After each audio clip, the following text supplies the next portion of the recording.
What are the biggest mortgage mistakes that I've seen? Things that make my blood boil.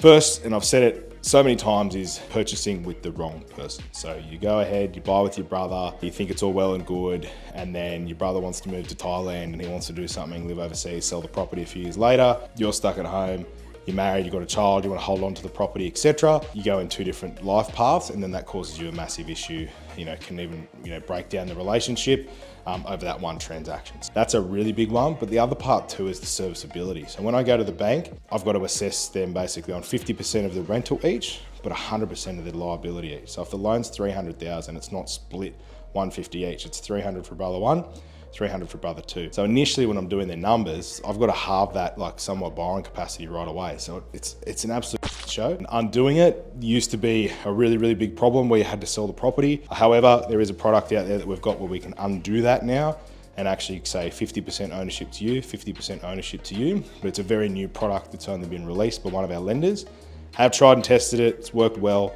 So that's one thing that we can fix, but when I see it, it does really burn my piss. The other one is buying in a peak market, and you stretched yourself when rates were 2%, you're in a peak market, you bought into the FOMO, bought something in Northern Beaches for 1.2, 1.3 million, and then you come into me 2 years later, hey, I want to get my equity out, that property's only worth 1 million, and you did a 10% deposit back then, you paid your LMI, and now you're effectively a mortgage prisoner in somewhat negative equity. And that really sucks. So that's probably happened in some areas in Sydney where I've seen that, we think you're doing the right thing, but that property that you bought, even if you're working a really good job, a 6-figure salary in Sydney, that one property purchase has just absolutely smashed you. And it's going to be a massive handbrake. So we can't pull any equity from there.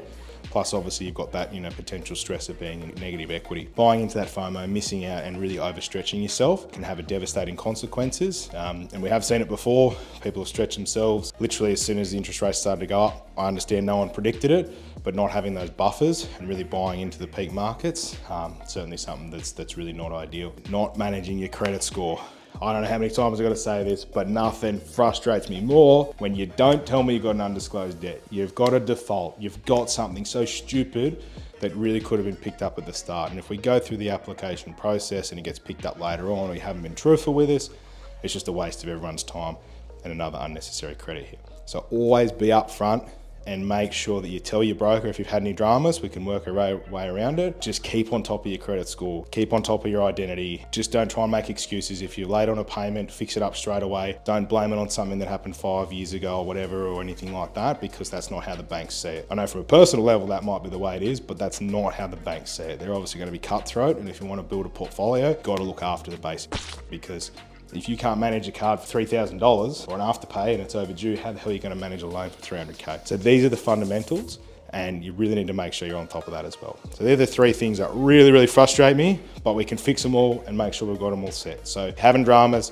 you got issues, you haven't spoken about it before, you're a bit nervous, reach out to us and we'll certainly see what we can do for you. Cheers.